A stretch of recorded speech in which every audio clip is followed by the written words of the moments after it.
Hello friends, welcome back to my channel. இன்றைக்கி நம்ம சேனலில் ஒரு அட்டகாசமான லெமன் கிராஸ் டீ எப்படி போடலான்னு பார்க்கலாம். வாங்க வீடியோக்குள்ளே போகலாம். இந்த லெமன் கிராஸ் டீக்கு நாங்கள் எங்கள் வீட்டு மாடி தோட்டத்தில் இந்த செடி வளர்த்துக்கிட்டு இருக்கோம். இதோட அற்புதமான மருத்துவ குணங்கள் நிறையா இருக்குது. இப்போ இந்த கொரோனா டயத்தில் நமக்கு இது மாதிரியான ஒரு டீ எடுத்துக்கிட்டோன்னா நமக்கு நல்ல ஒரு நோய் எதிர்ப்பு சக்தியை தூண்டக்கூடியதாக இருக்கும். இதை நம்ம கொஞ்சம் இந்த அடிபாகம் வேர் தண்டோடு கொஞ்சம் வெட்டி எடுத்துக்கணும். வெட்டி எடுத்துக்கிட்டு கொஞ்சம் நல்லா அதை க்ளீன் பண்ணி எடுத்துக்கோ. ஒரு ஒரு ஒரு 5-6 பீஸ் எடுத்துக்கிட்டாலே போதும். ஒரு 3-4 பேர் போடுற அளவுக்கு டீ போடலாம். இதுக்கு என்னென்ன இன்க்ரீடியன்ட்ஸ் பார்ப்போம். லெமன் கிராஸ், நாட்டு சர்க்கரை, ஏலக்காய், ஜிஞ்சர், பால், பட்டை. இப்போ எப்படி செய்யலான்னு பார்ப்போம் வாங்க. நம்ம ஃபஸ்ட்டு ஒரு சாஸ்பேன் எடுத்துக்கோங்க. 1 கிளாஸ் மில்க், 2 கிளாஸ் வாட்டர் ஊற்றிக்கோங்க. நமக்கு டீ கொஞ்சம் லிக்விடாக தண்ணியாக இருந்தால் நல்லா தான் இருக்கும். அதனால் 2 கிளாஸ் வாட்டர் ஊற்றிக்கோங்க. இப்போ அந்த லெமன் கிராஸ் இலைகளை சின்ன சின்னதாக கட் பண்ணி எடுத்துக்கோங்க. நம்ம பால் ஊற்றினோடனே அதையும் போட்டோம்னா அதோட நல்லா அது மிங்கிளாகி அதோட அந்த ஜூஸ்லாம் நல்லா இறங்கும். அந்த லெமன் கிராஸோட தண்டு பகுதியை வேஸ்ட் பண்ணிடாமல் போடுங்க. அதில் தான் நமக்கு அதிக சத்து இருக்குது.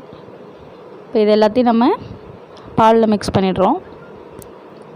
அப்புறம் நம்ம சின்னதாக ஒரு குட்டி குட்டியாக வெட்டி வச்ச இஞ்சி துண்டு எடுத்துக்கோங்க.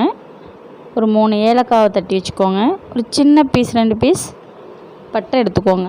இது எல்லாத்தையும் நல்லா தட்டி எடுத்துக்கோங்க. பட்டை ஏலக்காய் எல்லாத்தையுமே ஒன்றா போட்டு தட்டி எடுத்து வச்சுக்கலாம். இந்த டீ குழந்தைங்களும் ரொம்ப விரும்பி குடிப்பாங்க. சில குழந்தைங்க இஞ்சி போட்டால் பிடிக்காது. ஆனால் இந்த ஃப்ளேவரில் உள்ள டீ குழந்தைங்க ரொம்ப விரும்பி குடிப்பாங்க. என் பசங்களுக்கு இது ரொம்ப பிடிக்கும். நாங்கள் எப்போதும் இது தான் குடிப்போம். நல்லா அது குடித்தோன்னா ஒரு மைண்ட் க்ளோவிங்காக நல்லா ஒரு ஃப்ரெஷ்ஷாக இருக்கும். இப்போ நல்லா கொதிச்சிக்கிட்டு இருக்கு. அதோட சாரெல்லாம் நல்லா இறங்கிட்டுருக்கு. ஒரு நல்லா கொஞ்சம் 2-3 வாட்டி சுற்றி விடுங்க. நல்லா இப்போ பொங்கி வந்துருச்சு. இந்த ஸ்டேஜில் டீ தூள் ஆட் பண்ணிக்கோங்க.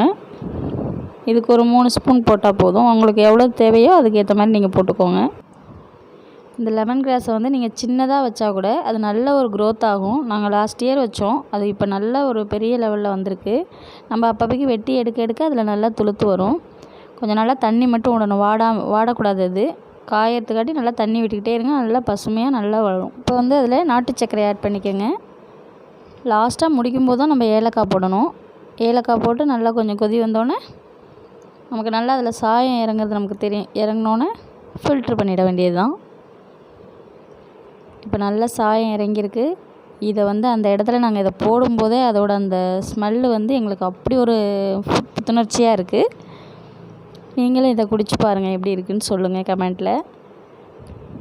இதில் நீங்கள் நினைக்கலாம் என்னடா இலத்தலையெல்லாம் போடுறாங்களேன்னு. ஆனால் இதை நீங்கள் போட்டு குடிச்சு பாருங்கள். அப்படியே அட்டகாசமாக இருக்கும். அந்த லெமனோட ஃப்ளேவர் அவ்வளோ சூப்பராக இருக்கும். நீங்கள் வேணால் இதில் புதினா கூட ஆட் பண்ணிக்கலாம். டீ டயத்துக்கு ஏற்ற டீ ஒரு வாட்டி குடிச்சு பாருங்கள். அதுக்கப்புறம் மறக்கவே மாட்டீங்க. வீடியோ உங்களுக்கு பிடிச்சதுன்னா லைக் பண்ணுங்கள், ஷேர் பண்ணுங்கள், கமெண்ட் பண்ணுங்கள். தேங்க்ஸ் ஃபார் வாட்சிங்.